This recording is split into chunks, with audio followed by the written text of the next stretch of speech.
Muito obrigado, Isabel. Eu só vou falar uma frase realmente em português brasileiro, porque normalmente é a primeira vez que eu falo na Universidade Católica, na Universidade Antiga não tenho permisso de falar em português, só posso falar em inglês. Então, como a Isabel não me tem dito não falar em português, vou falar uma frase em português brasileiro. Eu já vou mudar ao inglês. Thanks a lot, Isabel, for the invitation. I'm normally using any opportunity I have to come to this beautiful city, and I've never looked through these windows, so it makes it even more beautiful. And it's nice to be in a different academic context. I'm normally at the Universidade Antiga, so this is beautiful. Already the people I've gotten to know on this beautiful boat trip, thanks a lot. But I wanted to especially thank you all for coming to this final lecture, because, you know, I mean, there are many much better things one can do on a beautiful Saturday afternoon in Lisbon than coming to an academic lecture, especially during the World Cup. So far, Argentina's leading 1-0. I'm rooting for Belgium. That is my sacrifice, so to speak, that I'm speaking instead of... but I'm being paid for that, you are not. So I really take this as a big compliment. And I wanted to apologize, and I mean that almost from the bottom of my heart, if I have a heart, that what I'm doing here I absolutely hate. And that is going to a colloquium and only attending one's own lecture. I mean, this is extremely bad style. But I think Isabel could confirm when she asked me whether I would come. By coincidence, we had already organized our full family vacation in the Algarve. And the only day that we had not rented a house in the Algarve this week was today. So I came yesterday evening from Algarve, from Almasil, here to Lisbon, and this is why I had this very, very bad style. But I mean, at least we went to Duplo Fado yesterday, so to dive into Portuguese culture. But anyway, this is bad style. I want to apologize. Now, I do, of course, know what the premises of your colloquium were. I know what the plan of the colloquium was. And I also read the program carefully, so I know what topics were being dealt with. But of course, I do not know where you are with the discussion of the colloquium. And therefore, I thought a way of getting into a discussion, really, of making this part of the colloquium that I did not attend, was for me to comment on 3 premises of this colloquium, how I would react to that. And perhaps that will help you to imagine where I might have been, could have been in your discussion. So that, I mean, my idea would be that really after the lecture we have a discussion that can take into account discussions that I did not attend. So that's my effort. I mean, the starting point for this first part is that we all seem to share a fascination with this concept of latency, with this strange concept of latency. And my first point is that I found very beautiful in the premises, or whatever you want to call it, the programmatic description for this colloquium, to say that there is this strange, almost bipolar view of European history. I mean, if you look at the first half of the 20th century, Europe was the origin, the site of the most horrible bloodshed in human history, one has to say that, and also of the most aggressive ideologies. This all happened in Europe. I don't know whether some of you know this amazing book of a young Yale historian, Timothy Schneider, about Central Eastern Europe of being bloodlands. I mean, there has not been any site in human history where so much blood was shed as in Central Europe during the first half of the 20th century. And then it is true, and I've actually written about it without making this connection, that relatively briefly after the end of World War II, Europe becomes that site of an absolute pacifism. I mean, it is normally not said in Europe, but I happen to be the father of a lieutenant colonel of the German Air Force. And my son says it is absolutely impossible in Germany today to show yourself in a uniform outside the site where you're working as a soldier. So, I mean, this means that pacifism is the absolute norm. As an American citizen, I do not even know whether this is good or whether I agree with that, but the contrast is absolutely amazing, and the contrast, of course, makes me think like it makes you think, but I had never seen that so beautifully formulated, that contrast, that there must have been something latent in the first half of the 20th century that caused all this bloodshed, that nobody had really under control, that somehow got eliminated to explain this contrast between the first and the second half of the 20th century in Europe. I mean, I think this intuition that this must have to do with latency, that this is an exemplary situation of latency, I found completely convincing, but I have to say, I mean, in my book, unfortunately, I didn't have this beautiful formulation, so I think this was a great entry, and this is a fascination that I share. And in a way, this opening statement helped me to rethink really my book, and this is what I'm going to present you, a different version, not of the same book, I mean a different version of the same problem. So this is a point where I fully agree, that latency is the right approach for this phenomenon really, I mean this unique, singular historical situation. By the way, I mean, is that the speed I'm talking, is that okay? Or, I mean, everybody follows, it is also not so terribly boring so far, nobody has fallen asleep. This is also a time one easily falls asleep in the afternoon, especially before dinner. Okay.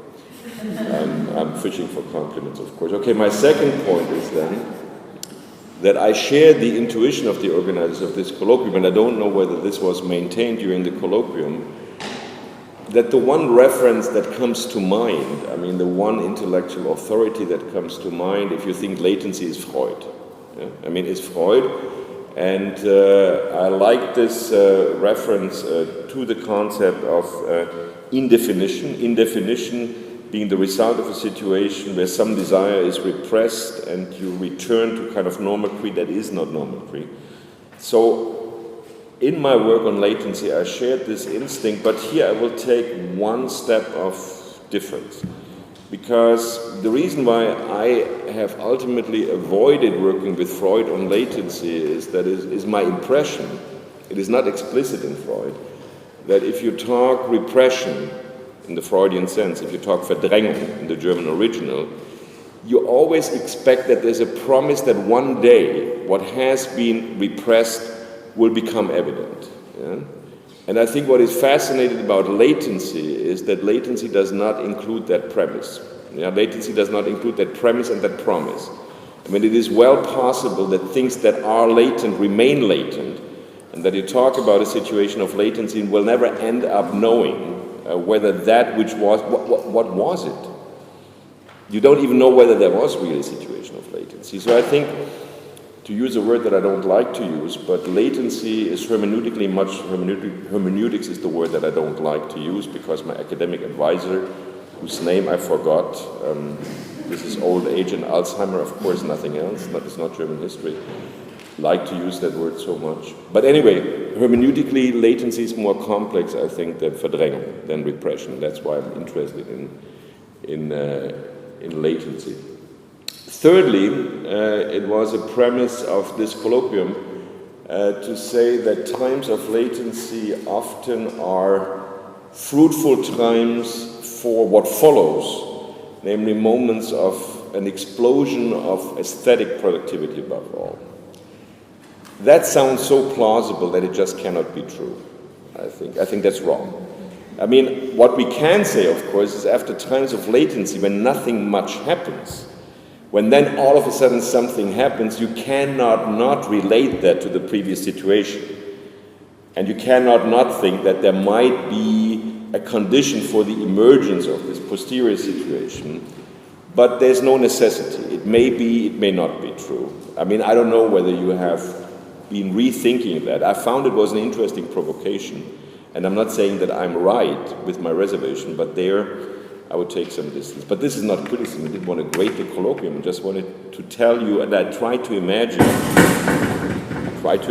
how I would have reacted to some of the premises of the colloquium. Okay, so this was part one. You already have part one behind yourself, and Argentina, Belgium is still 1-0 at halftime, so we can now use the halftime productively. What I want to do in parts 2, 3, 4, 5, so there will be 4 more parts, is to develop you this different version of my own reflection on the problem of latency in the 20th century.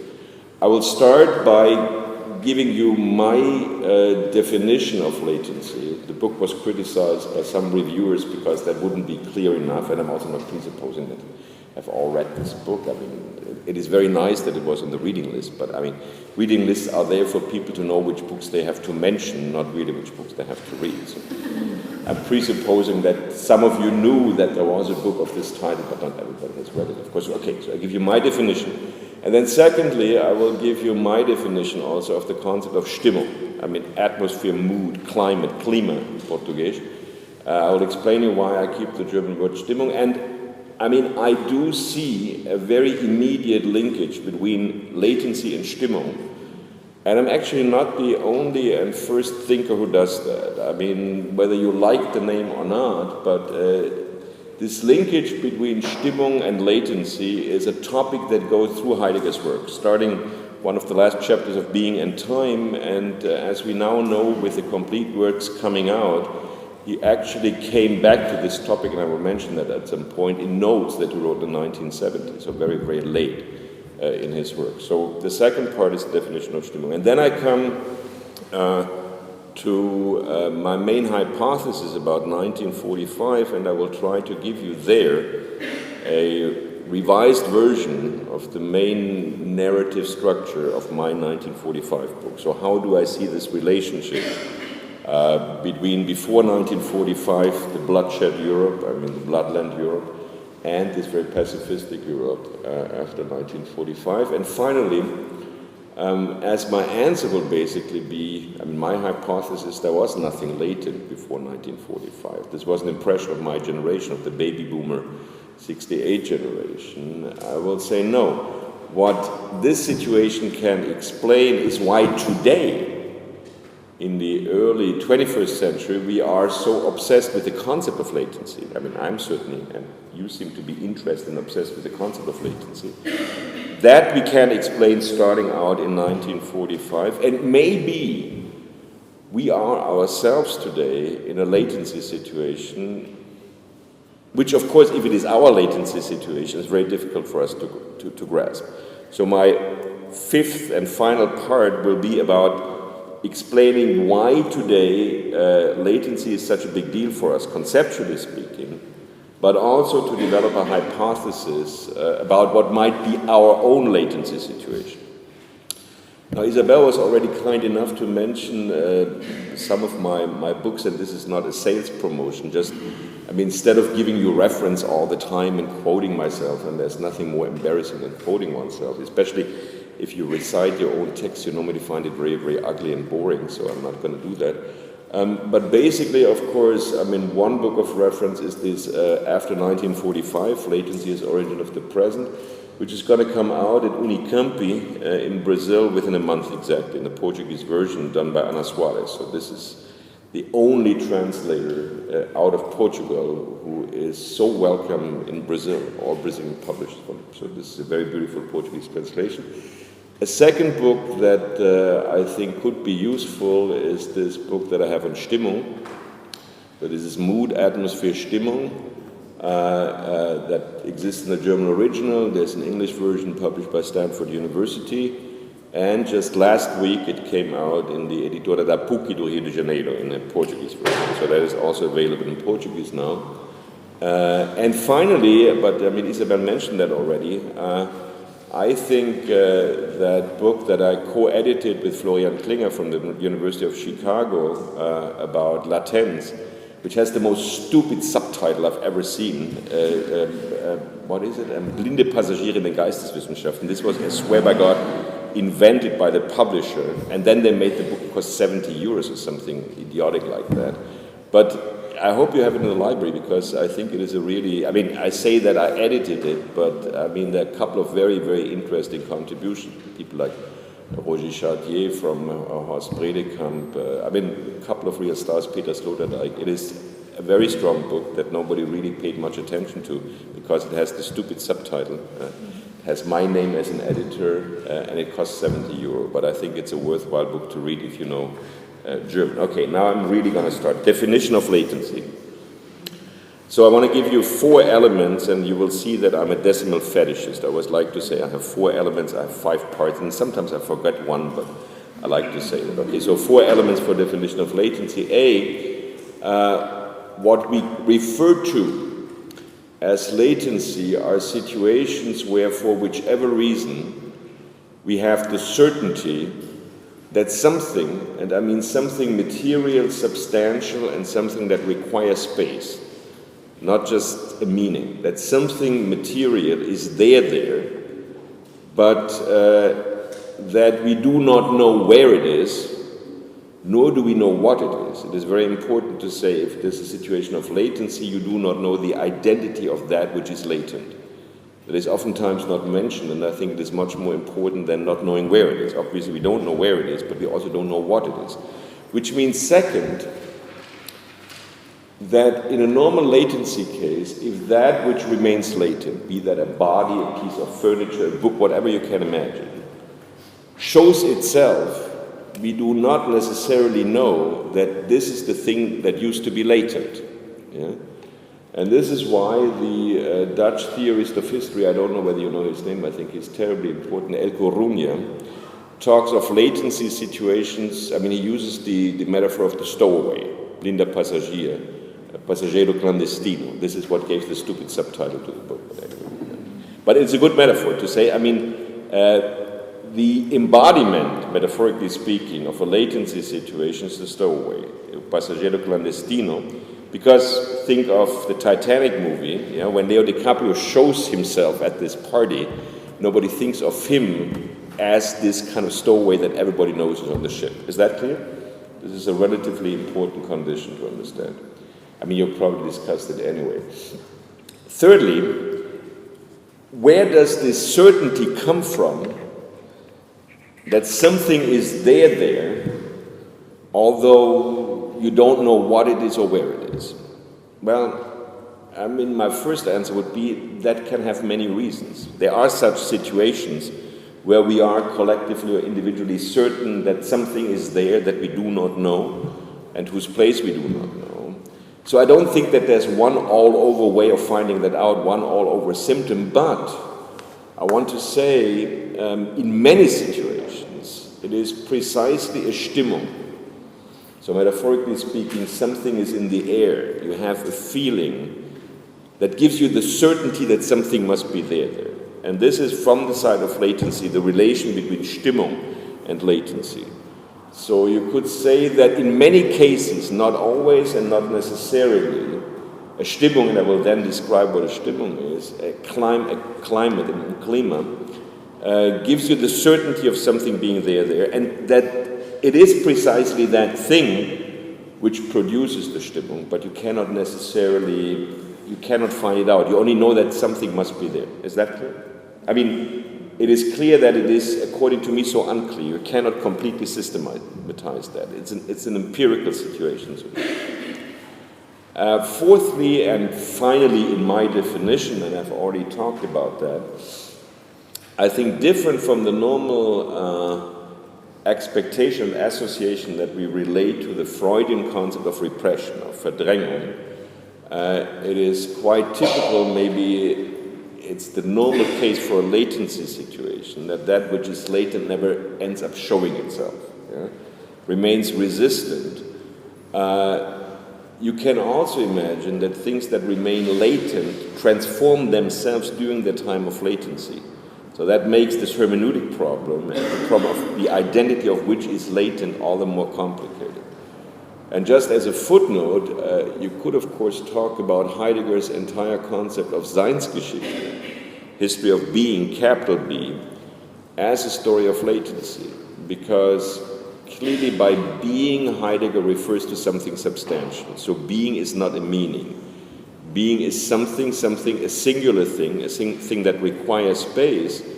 And precisely in this famous Spiegel interview, for example, before his death, when he says, Nur ein Gott kann uns noch helfen, only a God can help us, that means can help us to make that thing, that being, appear. But it remains latent. It remains latent. He says we are in a situation where this latency should unconceal itself, but it does not happen. And it may transform itself. Why it remains hidden? Okay, so much about latency. Is that more or less clear to everybody? Yeah? I mean, once again, I'm not saying it's the truth, just for discussion, so that if you ask me questions, I've at least said what I wanted to say about it. Okay. So now you have already 2/5 behind yourself, and it's still 1-0. Yeah, I will stop this 1-0 joke now. If you will let me know if it changes. Okay. Third part, second part of my own development, the concept of Stimmung. Now, why am I keeping Stimmung? Why am I just saying atmosphere, mood, climate, clima? I think in Portuguese and Spanish that's the most frequently used word, metaphor. Because I do think that this German root Stimmung, coming from Stimme, voice, but also from the verb stimmen, to tune, gives the word a semantic complexity that is greater than what you can do with climate, or what you can do with mood, or what you can do with atmosphere. So that's why I'm cultivating the German word here, and it's also easy to pronounce. It's just not Stimmung, but Stimmung. Anyway, so how would I describe Stimmung? I want to insist in the first place that whatever we call a Stimmung is triggered, is produced by what I would describe as the lightest possible touch of our physical, of our material environment on our body. I'm not saying the Stimmung is that, but I think everything that we call Stimmung is triggered by the lightest possible physical touch of our environment on the body. This, I think, is the reason why we associate, for example, what we call Stimmung with voice. Because as you know, I mean, your relationship to my voice in this present situation is not only a relationship of decoding, of understanding what I'm saying. My voice, I mean the sound waves produced by my voice, also touch your body. It's a full body experience. I mean, it's a very light touch on your body, but nevertheless, it exists. This is where Stimmung comes from, actually. But this is, of course, the same with weather. I mean, we all know that the weather touches our body. I mean, this is the lightest physical touch of our environment on the body. And we know that we associate certain moods with the weather. But this is also the case with music, and this is why we associate music with that. I mean, music is also, I don't think there's much of understanding involved in music. I mean, interpreting in the sense of playing music is involved, but basically it's a full body experience. I mean, you are wrapped into that touch of body. So that's the first condition.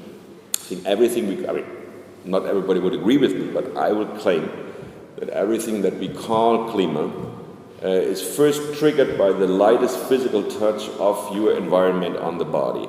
And this precisely is the reason, this first out of 4 definitional elements for Stimmung is the reason of the relationship with latency. Because the association would be that the latent, as something material, as something substantial, causes, as part of your physical environment, this light impact on your body. Whether that always works or not is a different question, but I think this is where the association comes from. So I want to insist, this is a very non-hermeneutic and a very ontological association. It is about substance and touch on your body as the first element. By the way, and this is going to be my last Heidegger footnote, it is very, very interesting that in some seminar manuscripts from the late 1930s, I think from 1939, which were discovered 4 or 5 years ago in the complete works, Heidegger talks about Stimmung very much the way that Charcot, the psychiatrist Charcot, talks about aura, and aura in the absolutely non-Walter Benjaminian sense. Charcot talks about the aura saying that people who are in the presence of a hysterical attack will somehow sense that before it happened. This is also true of epileptic attacks, and I don't know, how many of you have an experience with that? My father was epileptic, and I can say, yes, we knew that second before it would happen, And this is not because he said anything or because you could see. You know it, like with an earthquake.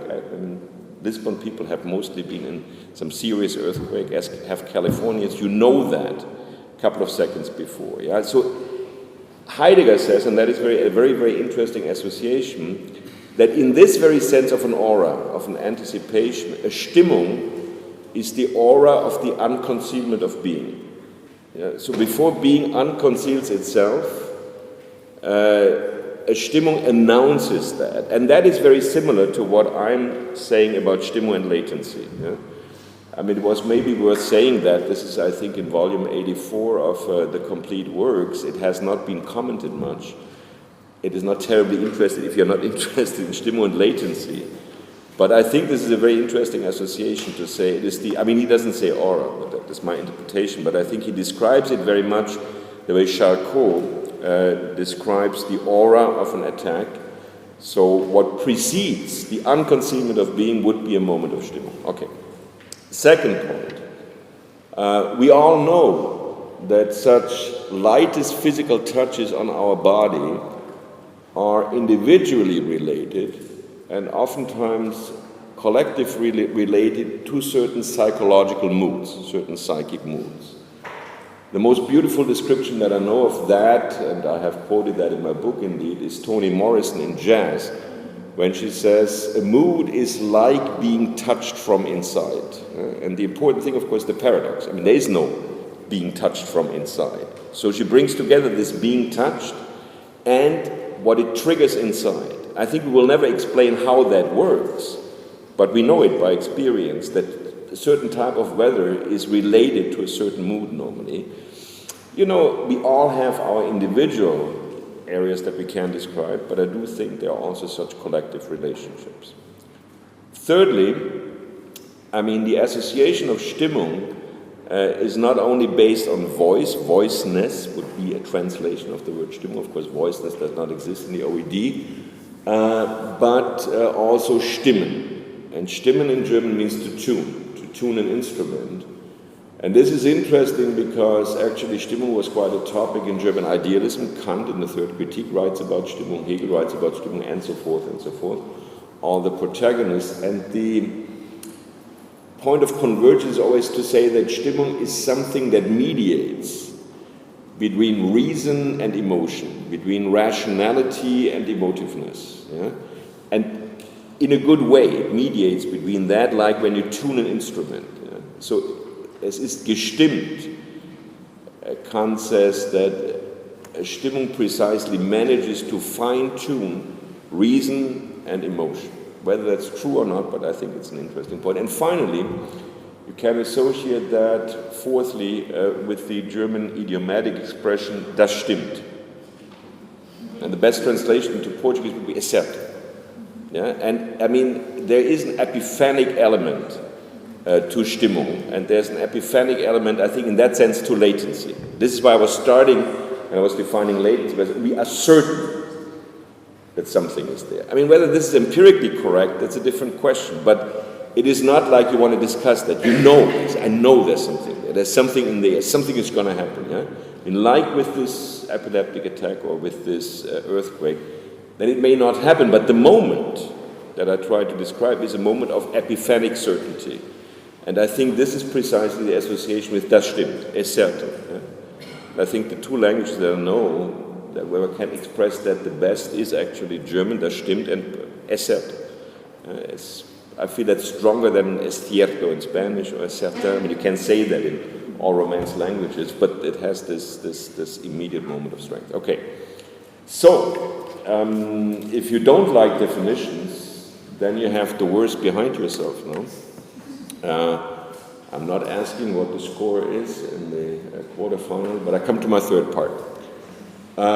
So, I mean, the motivation for this book was really a very typical motivation of my generation, which is, I mean, I was born in 1948, so I'm by American definition baby boomer generation, and I'm by European definition 68 generation. It's actually, I barely missed 1968 in Paris because I did my last high school year at Lycée Henri IV in Paris, but it was unfortunately 66, 67, so I should have been 1 year younger, then I would have been there for May 68, but I was not, but I'm very much this generation. And of course, it was existentially speaking and politically speaking what defined this generation, that we felt that the previous generations, and we thought this was a European problem, and we Germans thought it was only a German problem. But at least among those nations that had participated in World War II, something had been retained. And because that something had been retained that had not been confessed, latency, history could not get afloat the way we imagined it, especially when we wanted to be Marxist. I mean, history didn't develop the way we thought it should develop because we thought something had been retained latent. I mean, I wouldn't have described it this way, I suppose, in 1968 or 1969, but that's a description of the feeling that was driving May 68 in Paris and fall 67 in Berlin and what we then like to call, I don't think it was a revolution, the students' revolution. So it was this confrontation, and we wanted to squeeze out, really. We wanted to find out what that was. I mean, it was always a situation of confession with the parents. Now, why were we so certain that something was there that needed to be confessed? I think it had to do with what one could describe as the Stimmung, as the mood, as the Klima, as the atmosphere of the 1950s. I mean, 1950s, so think pre-rock and roll, think Elvis Presley, think petticoats, think milkshakes. If you like Elvis Presley films, I love them, and the worse the more. There is this one GI Blues. This is about Elvis Presley being a GI in Germany. That is absolutely that Stimmung of the 50s, yeah, where he sings Musi den zum Städtler hinaus and stuff like that. Absolutely. Also with tanks rolling through the Spessart, I mean, completely pre-ecological. So that's the Stimmung. Now, we thought that Stimmung had something congested, yeah, that history could not make progress, and this was due to something later. Now, what I try to do in the book is to describe the Stimmung of the 1950s on the three motifs. One motif would be no exit, no entry. A second motif would be bad faith and interrogation, and the third motif would be derailment and containers. Now, of course, I mean, this is documented in the book. I will only very briefly try to correct, I mean, you have all read the book, of course. I would just remind you of what I'm saying in the book with one example each. So this no exit, no entry, of course, is interesting because if you can neither exit a space nor enter a space, then you cannot move. Yeah? This is this association. History does not move. No, think for no exit, of course, of huis clos by Jean-Paul Sartre. Yeah? You cannot exit a space. The fact that he then describes that as being with others and this being held, that's secondary to what I'm interested in, this impossibility to exit. For those who are interested in film history, think of Ángel Exterminador by Luis Buñuel. There's this party in Mexico and all of a sudden people cannot exit the room. So it's a very, very strong feeling of the 50s, this obsession, this phobia of not being able to exit. But at the same time, there's an impossibility to enter. For those among you who are familiar with German culture, the most successful play, it's not a great play, but it was successful for that moment and emblematic for that moment, 1947 is Draußen vor der Tür, by Rudolf Borchardt. And this is about a private who's coming back from World War II, Private Beckmann, and Private Beckmann comes back to his hometown Hamburg. And there's no entry because he finds the bed on the side of his wife's bed occupied by another man, so there's no space for him. Then he goes to the house of his parents and realizes that this house has been demolished and his parents, for being Nazis, have committed suicide. And then he finally wants to kill himself. He throws himself in the river Elbe, the river of the city of Hamburg, but the river spits him out. The river doesn't want him. So, okay, you get the point. No exit, no entry. You cannot move. Second motif, bad faith and interrogation. And for bad faith, I want to refer you, and if you haven't read it, it's a almost urgent recommendation, the fantastic second chapter of Sartre's L'être Lénion, Being a Nothingness, which you can read independently of the entire book, which I think is an important philosophical book. But the second chapter is important because it is really one of the few times in the history of Western philosophy where discovery was made. This was made in the mid-1940s, namely the following discovery. If it is true, and this is phenomenological consensus, Freudian consensus, that you can never be fully in possession of your own consciousness, I mean self-reflexivity can never be 100%, then it is also true that you can never be fully authentic, Yeah? You cannot claim to be fully authentic because there may always be something that you cannot express. But you can also never fully lie, because each lie will potentially contain some truth.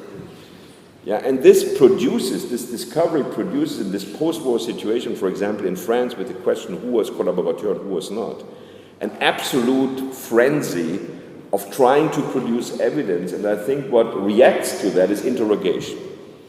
I mean, you could write a dissertation, I think that book has not been written, that it is about, I mean, there have been interviews throughout the 19th and early 20th century, but the moments when interviews become a genre, an obsessive genre, when a methodology of interviews in the social sciences emerges, is clearly the late 40s, early 50s, and the one book I'm using, it's the Kinsey Report. You know, the obsession with trying to squeeze out everything that the average American can confess about sexuality and to know absolutely everything about it, which of course you see is another circular movement. I mean, the more you try to develop absolute methods of interrogation, the more you realize that there will always be something left.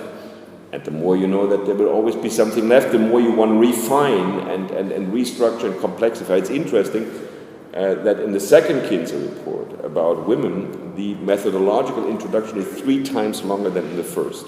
Yeah? You get the point? I mean, precisely because you realize that although this documentation was completely new, I'm very proud it actually came out the week I was born. So I was born with the Kinsey report and with Ernst Robert Curtius' book on the Middle Ages, the 2 important books that accompanied my birth. Very strange constellation. But anyway, I find that interesting. You get my point. There's no ending to it. There's no solution to it. So the third topic, what do I mean by derailment? Of course, I mean, one can describe this congested atmosphere and climate in many ways.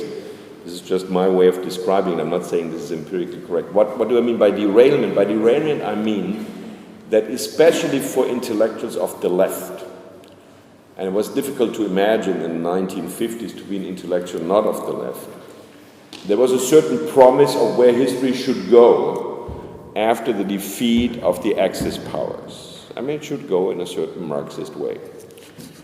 And then there was an impression that this did not quite happen. The, for me, most beautiful articulation of that is the final scene in Dr. Zhivago, where the 2 members of the Zhivago family, they are probably sitting in one of those Stalinist Baroque towers, those 7 towers in Moscow. They overlook the city of Moscow, and different from the image of Pasternak, they're happy. They're proud of the great patriotic war that they have won, and Pasternak was proud of that. I mean, after all, I shouldn't forget he was Jewish. So there was a good thing that they had defeated Germany, but I said, well, but it is not quite what we expected the situation to be. So there is a certain uncertainty. It's not quite that. You have the same motif much more strongly in the early poetry of Pier Paolo Pasolini. So this is the pre-movie director, pardon, it's the same, but before he starts doing movies. In Pasolini, very clearly, being homosexual, the expectation had been that this would also have an immediate impact on gender politics. It has not. So there is still much to be redeemed. This is this feeling of derailment, and of course, if you had this certainty that history would go in a certain way, and then you feel it's not quite that, you feel unprotected. And this is what I associate with this other topic, with this containment. I mean, the poet that I know who's the most obsessed with containment, and once again I have for all these motifs many, many more examples in the book, would be Paul Celan, who in what I consider, I mean, everybody considers to be the most important poet reacting to the Holocaust, the Todesfuge. You have in every stanza, you have this idea of ein Bett im Himmel, a bed in heaven where you are safe against what's happening on the surface of the earth. But Celan is also completely obsessed with being contained and being protected. So you get my point? This also is a vicious circle, because the more you feel threatened by this derailment, the more you desire containment, and the more you desire containment, you feel that there is no absolute way of being protected. Now, the point was that this was the situation of latency, the situation in which history did not really progress. And this really presupposed a historicist worldview. I mean, a historicist construction of time. And what is a historicist construction of time? I mean, I like to call it a chronotope. I'm not using the word exactly in the sense of Bakhtin. I say chronotope for social construction of time. It was that social construction of time that had articulated itself, Koselleck would say, in the subtle side between 1780 and 1830, and that quickly became so successful that Western culture tended to confuse it with time in and by itself. So I think in the mid-20th century, people felt that this construction of time was time in and by itself, and we have only subsequently rehistoricized it. But in order to find that history should progress, we were presupposing implicitly a certain construction of time, and let me briefly describe this construction of time. This construction of time presupposes, in the first place, that you can leave the past behind yourself. So if you work through the past, then you can leave the past behind yourself. And this is not something negative. This is something positive. It also implies that the orientational power of the past is fading the greater the chronological distance to the past is, and there's nothing wrong with that. In the second place, leaving the past behind is the condition for seeing the future as an open horizon of possibilities from which you can choose. I mean, this is a very specific future, and as a footnote, this is the future that both socialism and capitalism presuppose. I think this is a future that we presuppose to exist when we talk politics today, but it is historically more specific than we used to think. So, but you think that the future is an open horizon of possibilities from which we can choose. Thirdly, in the historicist worldview, as it seemed to be dominant in the mid-20th century, between that past that we believed we could leave behind ourselves and that future that we believed to be able to shape and to choose, the present had shrunk to be, and I'm quoting Baudelaire from Peintre de la Vie Moderne from 1858, had shrunk to be an imperceptibly short moment of transition. An imperceptibly short moment of transition. And now comes what I find is the important fourth element of this construction of time. This present, I think this is the implication, became the habitat, the place of a Cartesian human self-reference, became the place of the subject, became the place of consciousness, and consciousness, or the subject, is an observer who excludes the body, but who observes and interprets the world from outside. You interpret the world from outside. So a subject interprets the world from outside in order to be based on these interpretations to choose among the possibilities of the future. So you have to interpret the world in order to choose among the possibilities of the future from the present. And this is what we call action, Handlung, and this is the center of the classical self-reference. Is that clear? So in the present, based on your interpretation of the world, you choose among the possibilities of the future. That's being a subject. And that implies finally, and in the fifth place, that time is a necessary agent of change. Time is a necessary agent of change, necessary in a double sense. Necessary in the sense there is nothing that can resist transformation of time. It can be very, very slow. Think of crystals or stones. It can be very, very fast. Think of viruses who reproduce. I mean, each generation of viruses exists only for a couple of hours. But nothing can resist transformation in time. And necessary in the second place that the historicist worldview implies, think Marxism, that retrospectively you can always recognize that the way history developed was necessary, could not have happened otherwise. Okay?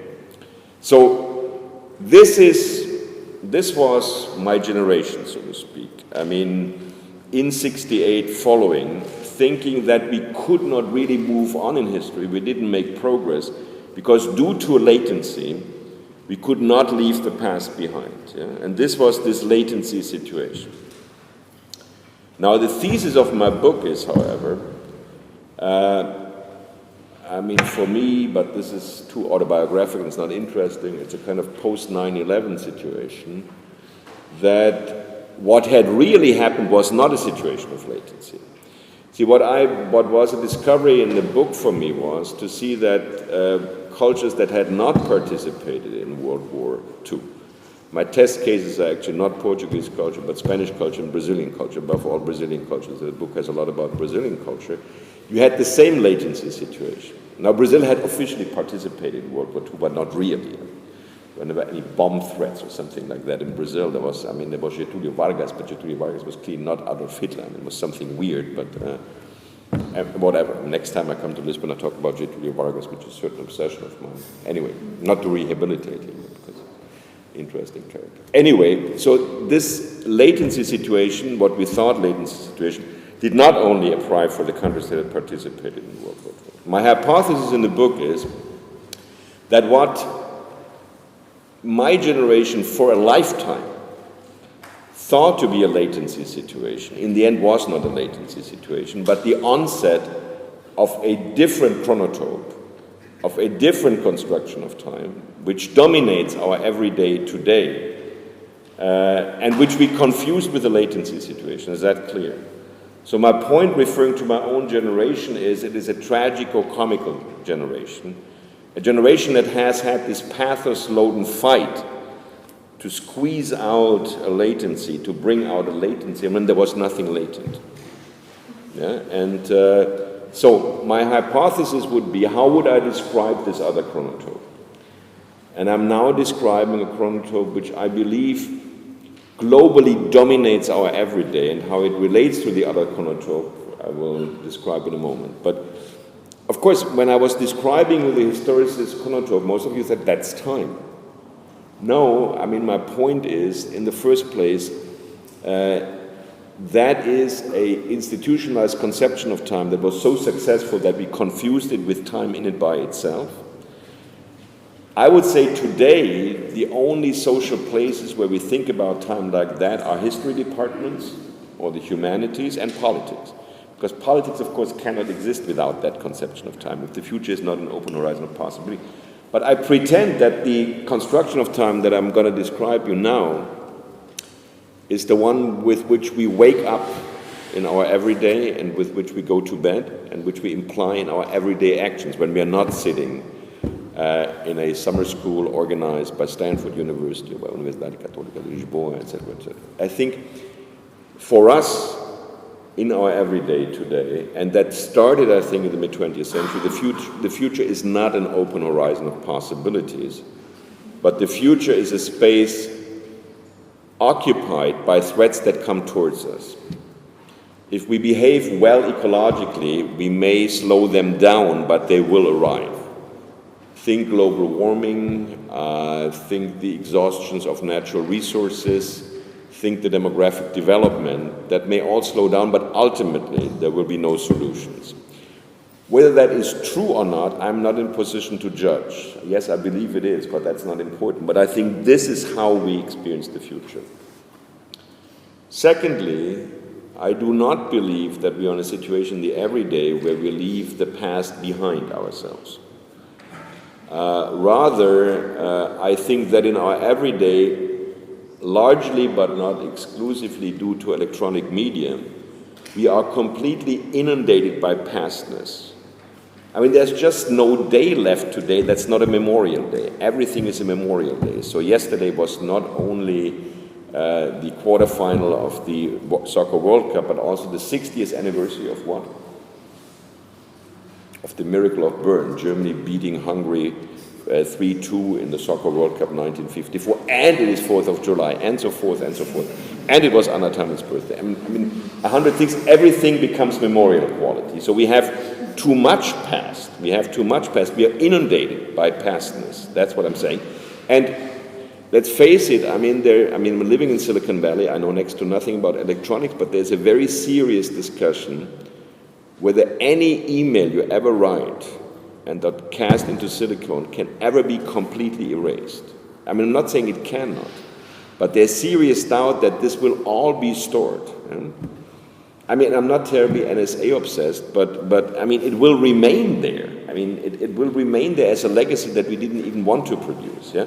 So now my point is that between that future, there is a block future, and that past that inundates our present today is no longer an imperceptibly short present of transition, but a broadening present of simultaneities. A present in which everything is present, in which everything is available. A present that one could describe with a German expression that I like to use there because the meaning is quite different. I will not say contingency, I would say contingence. If you're interested in why I'm doing that, we can discuss it. A present that we can consider as a field of contingence.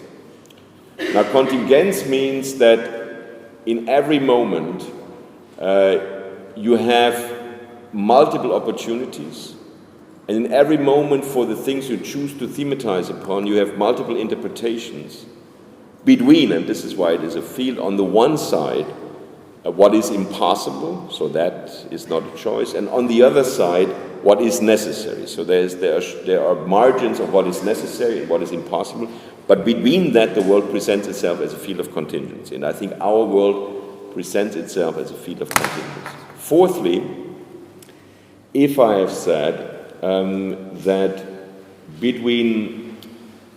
there's an association between the Cartesian self-reference, purely spirit, subject, and this narrow present, if our present is no longer narrow, that might explain why today, both in our everyday and philosophically, we so desperately try to bring the body, the soma, back into our self-reference. I think we haven't been very successful with that, but I think it explains this obsession. And finally, I think in this chronotrope, time is not a necessary agent of change. Yeah, in this chronotrope, which is our everyday chronotrope, we can imagine things not to change. And we do not at all imagine that the sequence of things that do change is a necessary sequence, could not have happened otherwise. So we think it happened like this, but it could have happened otherwise. The most important consequence is, however, that if in this new chronotrope nothing is ever left behind, nothing is ever eliminated, then we can also not eliminate the old chronotrope. You get my point? So we live our everyday in this new chronotrope that, for lack of a better word, I call the chronotrope of the broad present. But at the same time, the historicist chronotrope, the one in which history moves, is still with us.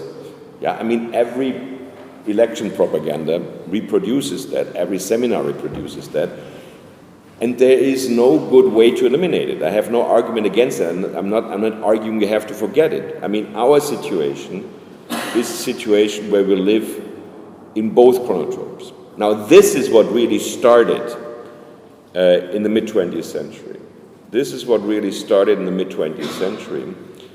It was not a situation of latency, but, and this is my fifth and final part, it's gotten a little long, but I mean, it's all your fault because you look at me like you're interested, and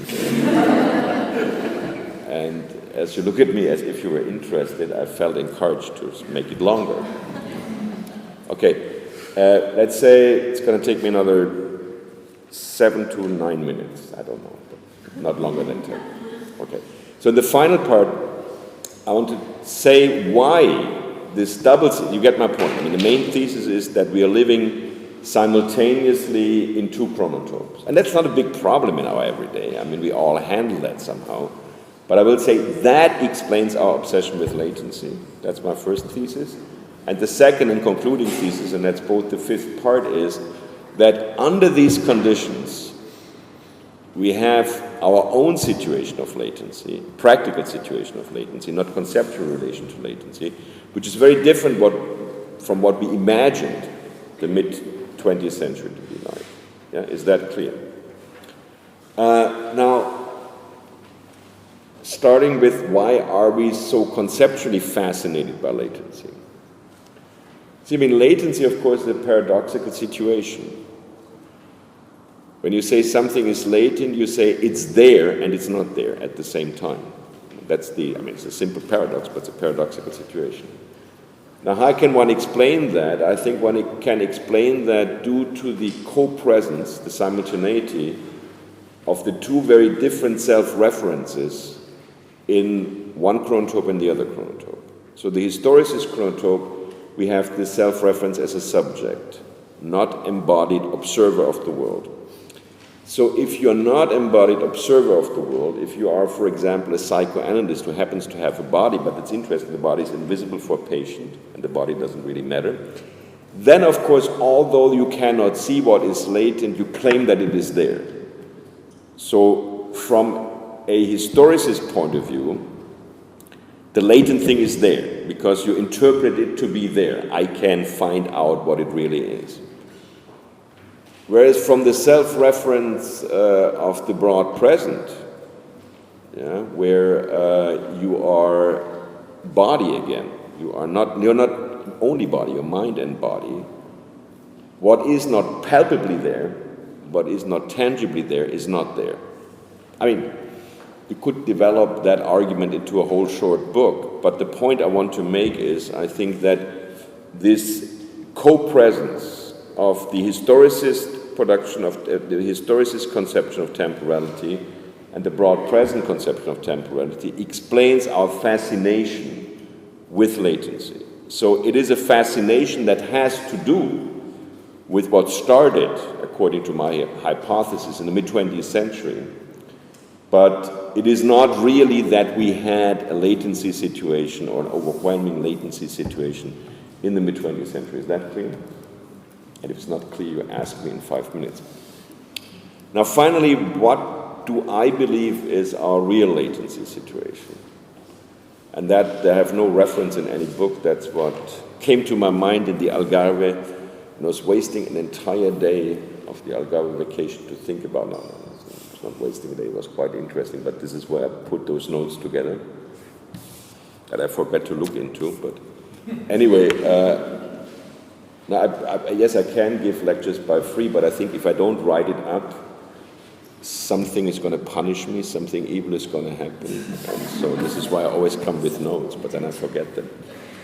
Anyway, so what would be our real latency situation? What I find interesting, think now about the Soccer World Cup and not about the soccer.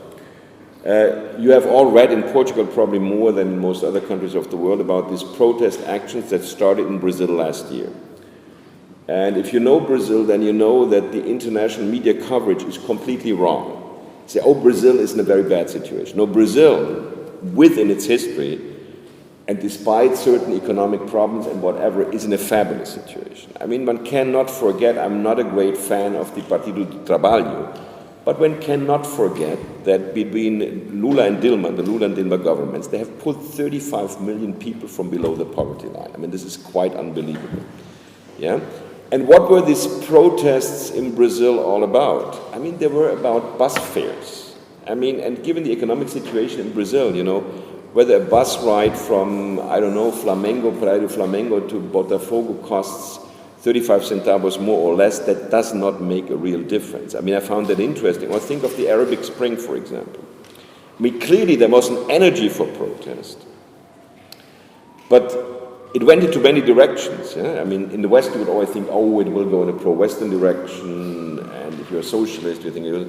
No, there's just an energy, and I think this is the same thing in Brazil. And it's not very clear what the point of reference of this protest is. And this is my starting point, and I think this has to do with what I will try to describe as latency.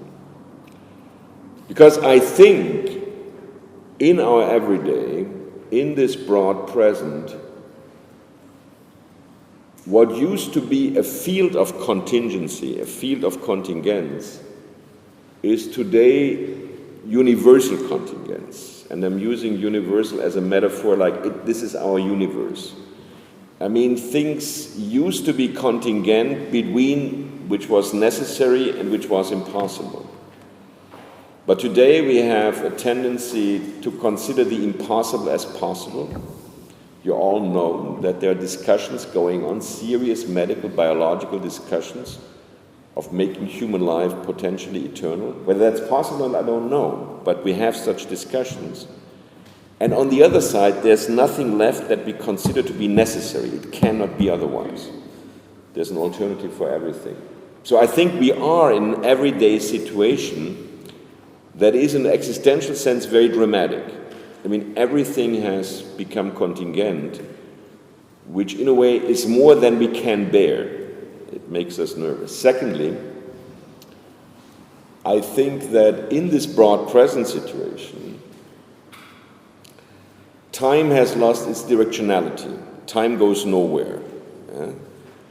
But at the same time, while time goes nowhere, think about it. I mean, I thought it was always something of the older generation.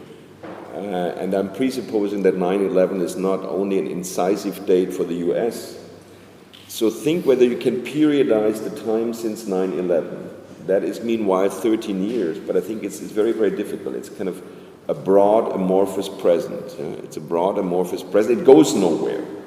So how is Portugal today different from 10 years ago? It's somehow different, but it's not very clear how it is different. I mean, there are different politicians, there are different parties, but we don't feel that history goes in a direction. And at the same time, and I'm quoting Jean-François Lyotard, we feel that temporality has this intransitive mobilization. Yeah? We seem to have less and less time. Our everyday life gets more and more agitated, although we invest probably 30% of the time into saving time. But trying to save time makes our life more agitated. Yeah? We always have too many possibilities. I mean, we all start thinking on Wednesday night how we spent the weekend, and then you spend Thursday, Friday about how you spent the weekend. I mean, it's a very strange thing. You would say temporality goes nowhere, but we have this intransitive mobilization which makes us very tense and very nervous. Thirdly, about space. So on the one side, we somehow recuperate our bodies, so we try to recuperate our bodies. And of course, if phenomenologically speaking, space is that dimension that unfolds around a body as self-reference, we have space back. But then we all, I think there are hardly any professions left where this is not the case, spend our professional lives, whatever we are doing, in front of screens, in front of computers. And we can only interact with the computers without our body. We have to be a pure mind acting with the computers. But then we get dragged in this strange spatiality of computers. I mean, sights, for example, and the foreground, the background, the background, the background, the background. I mean, you have 5, 6, 7 screens on your computer, has a spatiality. But it is a spatiality that's insubstantial. So therefore, my fourth and final point is, and this is now about what I think is latent, that our condition of latency today is the desire, and I say that in a very vague way deliberately, is the desire to hold on to something. In this world of universal contingents, of intransitive mobilization of time, of space that is no space, I think we have an enormous desire to hold on to something. And I think this desire to hold on to something explains our desire to become parts of what, and I will explain this expression, to become part of mystical bodies. Now, most of you, some of you, I know Isabel, know what I'm referring to with mystical body. I mean, the oldest definition, the self-description of the Christian church, I mean, pre-Reformation Christian church from the 3rd century, is Christ's mystical body. And if the believers then defined themselves as a mystical body, that was not only a metaphor. That was really that this is a community of bodies. Now, what I'm referring to as a mystical body, for example, is a mass read by the Pope when the Pope travels, where 1 million of people come to one mass, and these are people who normally don't go to church. I think what they like to be is to be part of this mystical body. But it is no different from people being in a stadium or people being at a rock concert. Yeah, I mean, 30 years ago, and the older among you will remember that, it was predicted that now that every game is available on TV, nobody will be in the stadiums anymore. I know that the Portuguese league is not the strongest attended, but worldwide, it is terribly difficult to get tickets for any open-air sports event because you want to be part of such a mystical body. And why do you want to be part of such a mystical body? I define it, describe it as mystical body. That is the energy in Brazil. You want to be part of a protest movement. You want to be part of people who rally, Praia do Botafogo, Flamengo, wherever, who protest there. You want to be part of the Arabic Spring. And in a strange way, where that goes is secondary. You want to be part of that. Now, is that politically, philosophically respectable or not? No, it is not very respectable. But at the same time, I think in this universal contingence, it is absolutely plausible, it is absolutely understandable that we have this desire. And my final sentence is that I believe that for most of us, certainly for me, the latent side of all our intellectual and reflexive work is this desire to be part of a mystical body. This desire to be in a situation where you don't have to decide, where you don't have to reduce complexity, where you're not exposed to this universal situation of contingence. And that's the end, and I thank you for your attention.